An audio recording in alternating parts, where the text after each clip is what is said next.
2, 3, 4, 5, 6, 7. Get that yawn out of your system. Okay. And start reading Chapter 12. Who are you? Jason. Entering Area 5.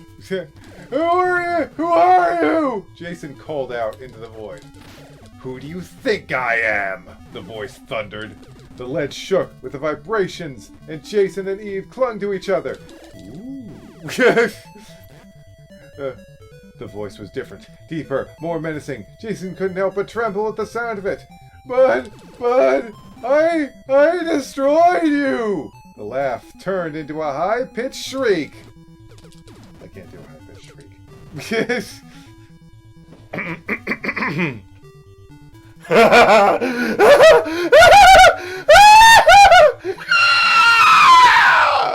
There we go.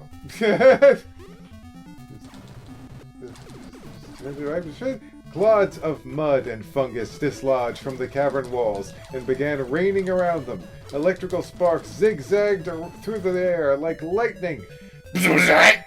When the shriek stopped, the voice bellowed angrily, "You thought that piffling pile of putrescent protoplasm was me?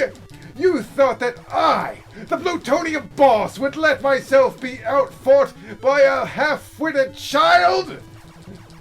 Well, I thought..." Jason stammered. "Silence! I'll do the thinking here!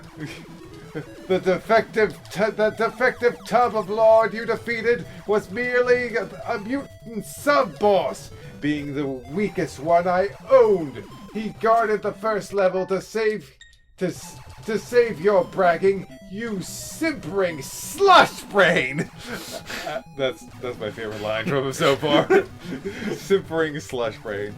"There are 7 more deadly levels. 6 more underground bosses between me and you. Somehow I don't think we shall ever have the pleasure of meeting." The voice let out a cackling roar, then faded away.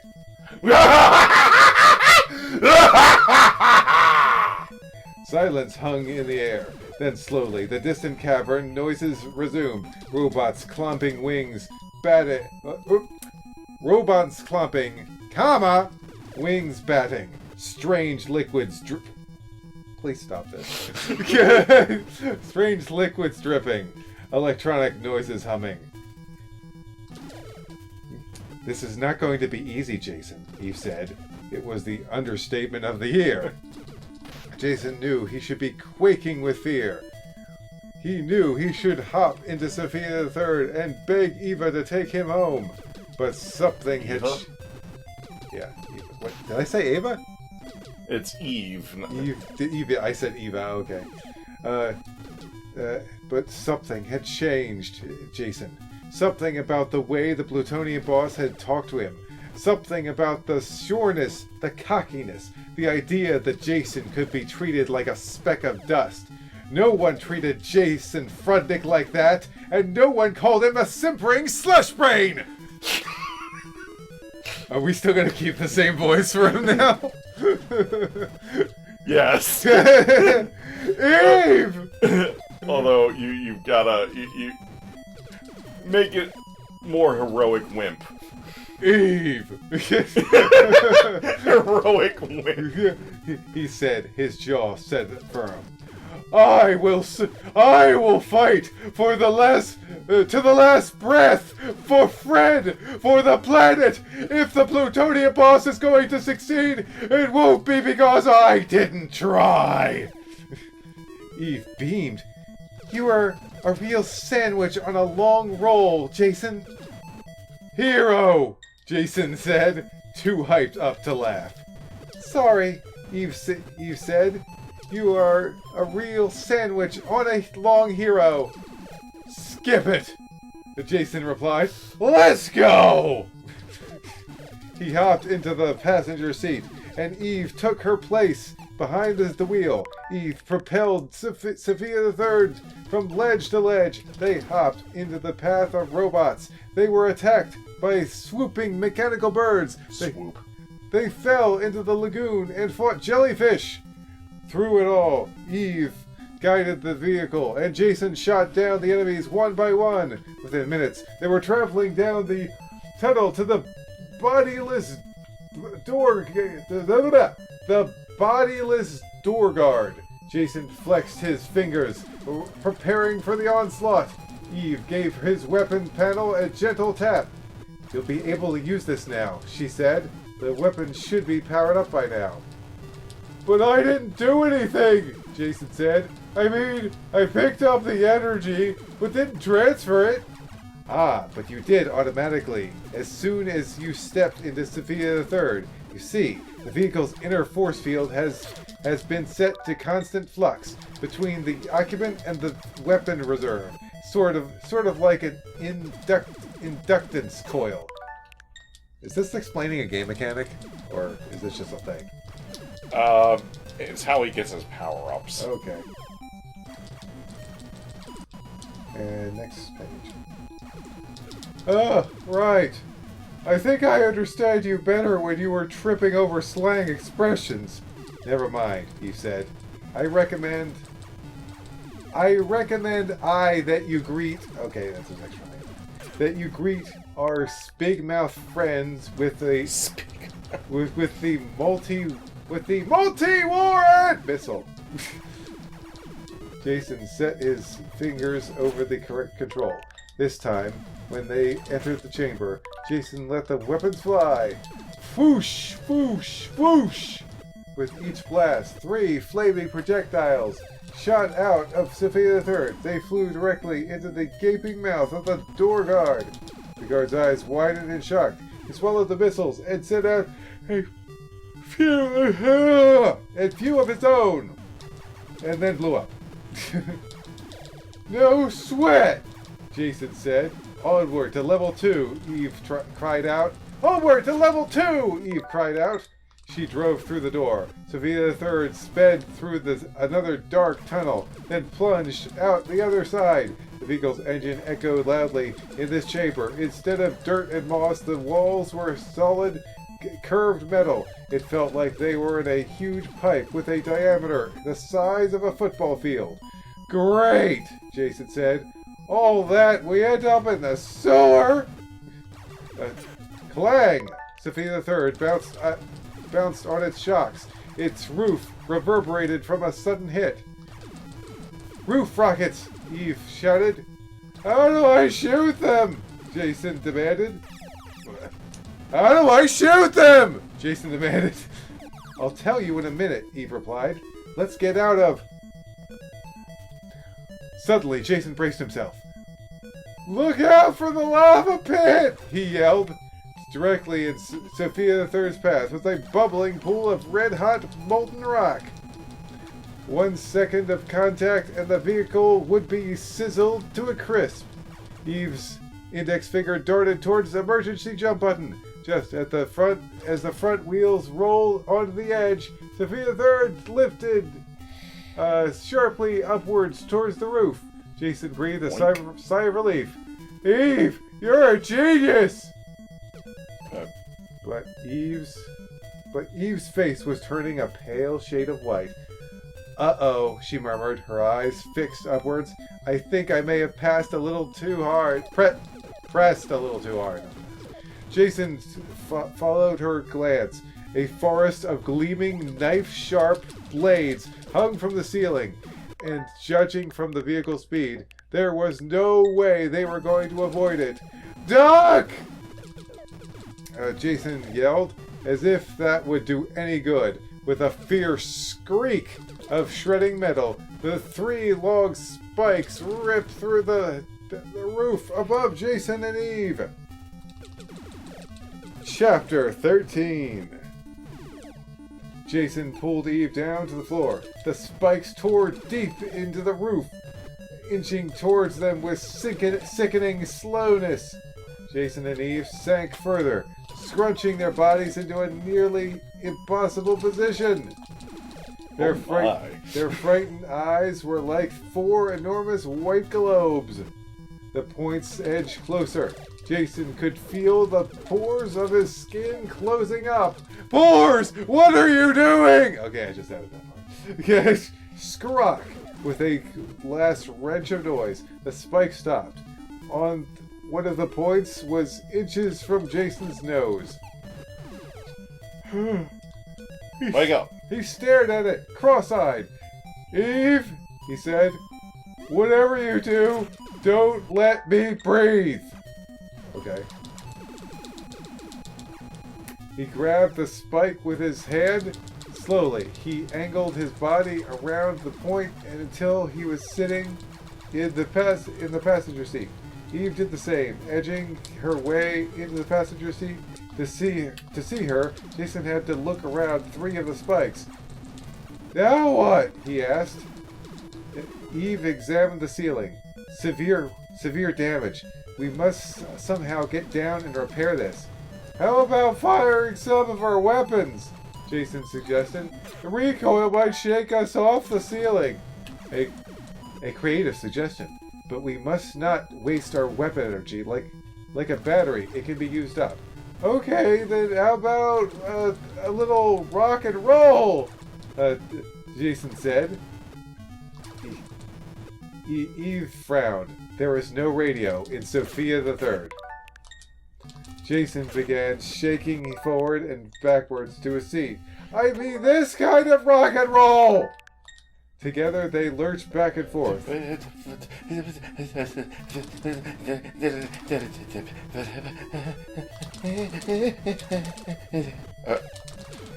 Anyway. Continue! Anyway. Frowned.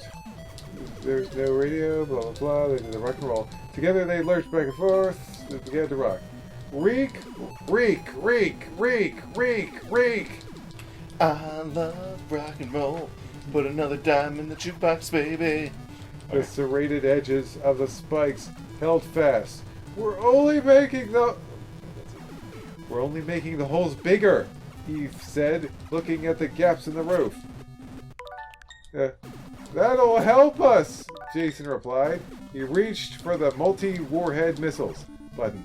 There's no way I'm going to use some weapon energy. Hang tight! A barrage shot out of the gun turret. Sophia the Third jerked backwards with an agonizing skrook. It pulled loose from the spikes and began hurtling to the ground. Brilliant, Eve said as she guided the vehicle to a safe landing. Avoiding traps, she maneuvered Sophia the Third onto an empty ledge. There, she and Jason got a hammer out of the trunk and banged the torn metal back upwards into the roof. They were still holes, but they were smaller. Minor damage compared to what would have happened if Sophia the Third had landed in the lava pit. They sped away at top speed. Here, in the second level, there were side rooms. Jason stopped at these and picked up more weapon power. There was what? I don't think I could understand what you were saying. Here in the second room, there were side rooms. Okay. It was in one of these rooms that Jason met the second mutant underboss. Clang, clang, clang. The sound was familiar, and this time Jason had more gunpowder. He braced himself for the flying fireballs, for the hideous mass of protoplasm. Come on, underboss! He shouted bravely. I'm ready for you! Are you sure? Answered the powerful voice of the Plutonian boss. Are you sure? The sound jarred Jason. His confidence slipped, but he thought of poor Fred, who must have been suffering a horrible fate. If he was still alive. He thought of the innocent world above, where his friends and family were probably just now waking up to a gorgeous day. He thought about... Honey, where's Jason? I don't know, but he better hurry up if he wants to enjoy breakfast. Did he go to his friends again? Yeah, what is wrong with that kid? I didn't even know he had friends. All he does is hang out with that damn frog of his. Yeah. Let's see. Come on. Are you sure the yard place is good to cover this? Thought of poor Fred, blah, blah, blah, blah, blah, blah. Thought of innocent world, blah, blah, blah, blah, blah, blah, blah. He thought about the beaches, and the trees, and ice cream, and video games, and books, and 10-speed bikes! Okay, he's thinking about a lot of stuff. And he knew he had to stand his ground against the warped mind that wanted to take it all away. Sure, I'm sure, he said with firm control. Throw whatever you got at me. I'm not running away! Next. Okay. Laughter exploded around him. Then you're a bigger fool than I thought, roared the Plutonian boss. There was a flash of light. Jason shut his eyes, but remained still. When he opened them, his enemy was facing him. He gulped. His grip loosened around his gun. There were no fireballs. There was no mass of protoplasm at all. Instead, there was a giant enemy crab. Crabulous. Well, that's his name. A towering, grotesque crab, crouched and ready to jump. The laughter bubbled up again. I knew you'd like him, said the Plutonian boss. I understand that you have a weakness for obnoxious little animals. Jason shaded his eyes from the grotesque, overgrown creature. You can't scare me, he called out. He pelted the crab with laser fire. It reached out to Jason, snipping with its claws. Jason rolled out of the way, springing to his feet and firing again. The crab took the hit and then opened its mouth. For a moment, Jason thought it'd scream in pain, but it didn't make a sound. Three spheres like fireballs flew out of its mouth. Jason ducked. One of the spheres hit the wall next to him. It exploded, sending shards of metal into the air. Jason fell to his stomach. He held his laser gun with both arms. You don't hold a gun with your arms, people! I think it means, like, bracing it. Or... Oh, okay. It's like a rifle? Yeah. Like a rifle? Mm-hmm. Okay. With both arms. Wait. That doesn't work! Anyway, I just found it a funny detail. Okay. So we headed to this. Both arms.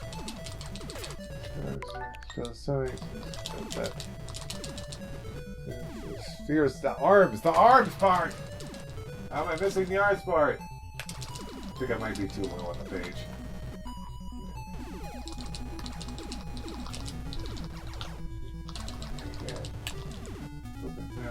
Thought it would scream in pain, but it didn't. Yeah, it's after that. Okay. Through the deck to the spheres. It exploded, sitting. Yeah, okay, yeah. Laser gun extended in front of him. The crab monster swung his claws adjacent. Pew, pew, pew, pew, pew, pew! The crab monster exploded. It echoed against the metal walls of the chamber, making this room shake violently. Jason was tossed backwards. Acrid, greenish, yellow smoke billowed up from where the crab had been. Jason leapt to his feet. He felt wrenched apart inside.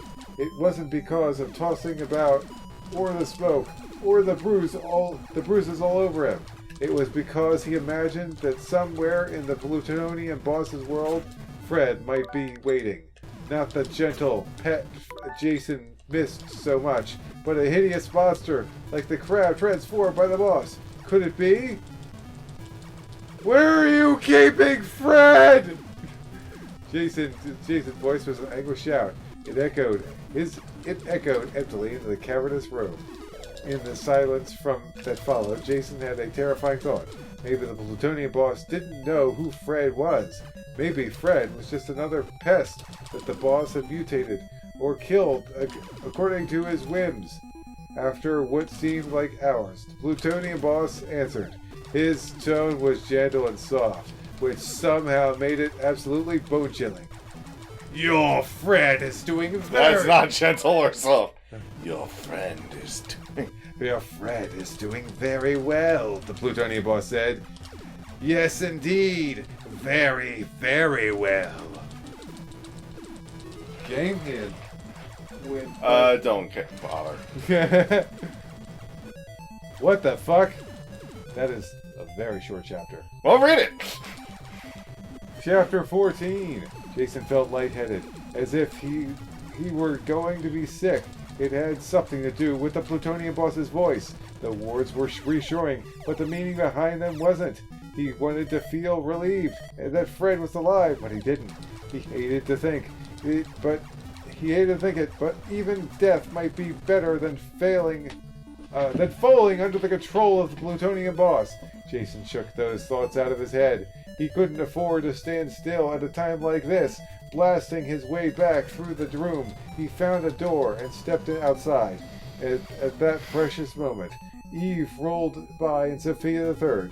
She was going slowly enough so that Jason could pull open his door and hop in. I got him, he said, landing in the seat. Let's go to the next level. Eve didn't answer. She looked straight ahead as Sophia III continued. It's slow. Jason. What? Continued. It's slow. Jason settled into his seat. I think there's something missing here, but I'm just gonna move on. It's slow roll. Yeah, something like that. Take it easy. Yeah. Eve must have been fatigued, and he didn't blame her. After all, she'd been down here fighting much longer than he had. He had to admire her, and he had to respect her feelings if she wanted to be quiet for a while. Still, it seemed a little strange that she wasn't accelerating at all, but Jason trusted Eve enough to know that she had something up her sleeve. Besides arms. Yeah, after all, you need 2 arms to use a gun, am I right? But Eve doesn't use a gun.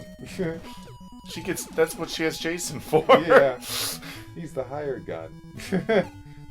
As they approached another lava pit, Jason didn't flinch. Now that they knew what to expect, Eve would simply make the vehicle leap over it. All she had to do was reach out and push the emergency jump button. Out of the corner of his eye, he watched her right hand. It wasn't moving. Sophia III rumbled forward, its front wheels rolling over the lip of the pit. Eve! Jason shouted. What is wrong with you? He eyed the button, which was on the left side of Eve's control panel. He would have reached it across her to get to it. Instinctively, his arm darted out. As it did, it passed right through her as if she were a ghost. Whoa, what a plot twist!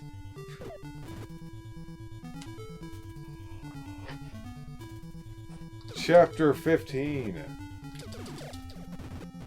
Ah! Jason cried out. At the same time, his finger pressed the button. Sophia III leapt over the lava pit in the nick of time. Eve! Stupefied, Jason stared at her expressionless face. She just stared ahead, unseeing, unhearing. He felt like he was looking at a movie of Eve, not the real Eve. He tried to touch her, but his hand passed through again. He snapped his finger inches from her eyes, and she didn't blink. Slowly, he felt his shock transforming into anger. You can't answer, can you? He said. Because you're not Eve at all. You're some kind of image, some kind of hologram. Blared the plutonium boss's evil voice. Hope you didn't mind me filling in the word for you. I was getting impatient. How does it feel to be all alone in the underworld, Jason? Jason twisted his way into the driver's seat and took control of Sophia III. Where is Eve? Wait. But if... Then how was the vehicle moving?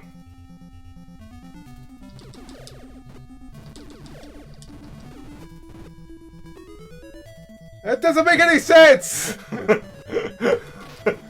That's right, this hologram is not... You can't touch it at all. It's not physical at all. How is it moving the tank then? Wait. What tank? Yeah. There's a tank? Oh shit, you have a tank? Oh, fuck. Right, this is low into the underworld, Jason. Jason twisted his way in the driver's seat and took control of Sophia III. Where is Eve? He said. What fun would it be if I told you? The plutonian boss replied. Clearly you enjoy this game, this video game on the Nintendo Entertainment System. Of searching around. I've just made it a little more challenging. Fury welled up inside Jason. First, I took away your hint system. First Fred, and now Eve. It wasn't fair. Why don't you take me instead, you blowhard? Jason shouted. Why don't you take me instead? Blowhard. I realize we're basically turning Jason Frudnick into Groose. Yeah. Let's keep it up.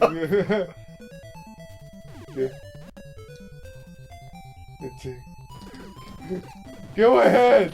Return Eve and Fred and take me! Let's just forget about the 6 other levels. I'll give you a fight right now. What's the matter? Are you afraid? Hoo ha ha ha! Once again, the cavern shook with thunderous laughter. Afraid? You are still suffering from delusions. Precisely the opposite. The reason I haven't taken you in is because the humans are too frail. I need tough species. Once that, I can mutate into new forms that serve my needs. The last time I tried that on a human, he fell apart. Do you consider yourself the most advanced form of life? Ha! I have much more success with amphibians, and of course, natives of that hardy planet, Signarel! The words hit Jason with a sledgehammer force. Boom! They toughened his resolve. Plutonian boss, you realize when we say we're the most advanced species, we're talking about, like, technology. Physically, we're kind of frail. Yeah. Although, we're not the most frail thing on the planet. Yeah.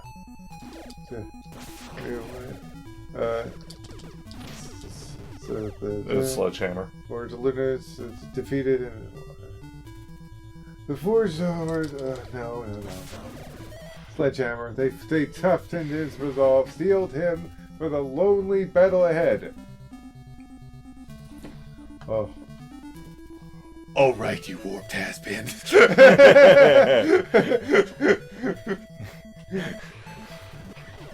Wait, when did it's like, suddenly Jason's balls dropped.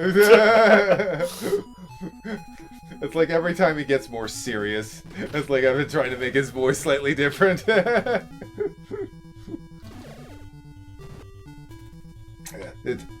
Alright, you warped has-been.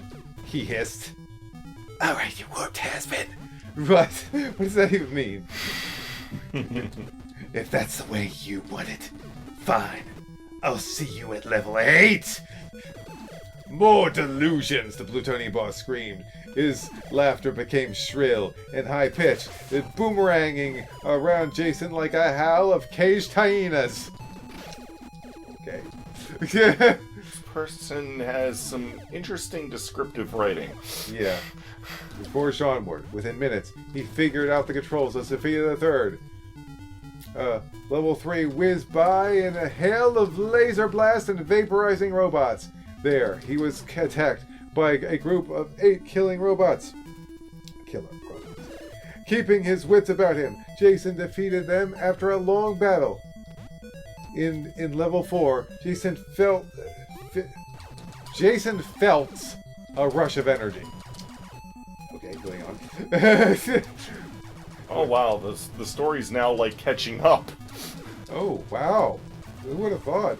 I'm at level 5. Level 4, Jason felt a rush of energy. When he got past this level, he would be halfway. he would be halfway. Yeah, he's just will be halfway. He raced from room to room, leaving Sophia the Third. No, Sophia Third. Sophia Third. Whatever, I don't know what I'm saying. When he needed to collect weapon power, the Beagle's power was becoming awesome. He could shoot in all directions. He could hover for long periods of time. He could climb walls and ride along the ceilings. He could crush entire cities. No, that's neutral. He could shoot in all directions. He could hover to ride all along the ceiling. It could fire bullets that took curved paths. He doesn't get the wall ability quite yet. Oh my gosh. The story, will it surpass where the game is? No, because, well, yeah, he shouldn't have some of the things it's describing yet. The level 4 under boss was a frog that hopped wildly around him. Jason looked closely. It wasn't Fred. That was easy enough to see. It was a different breed, a grotesque and overgrown bullfrog, not the mild-mannered, what is he, Clark Kent? Mild-mannered species that Jason knew so well. A long tongue lashed out of its mouth, glowing with deadly nuclear energy. Jason hopped aside and bombarded it.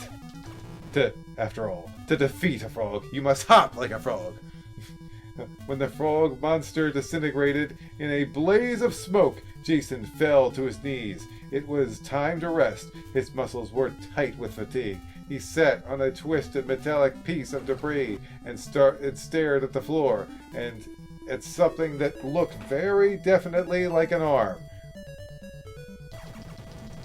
A human arm sticking out from a half-open door.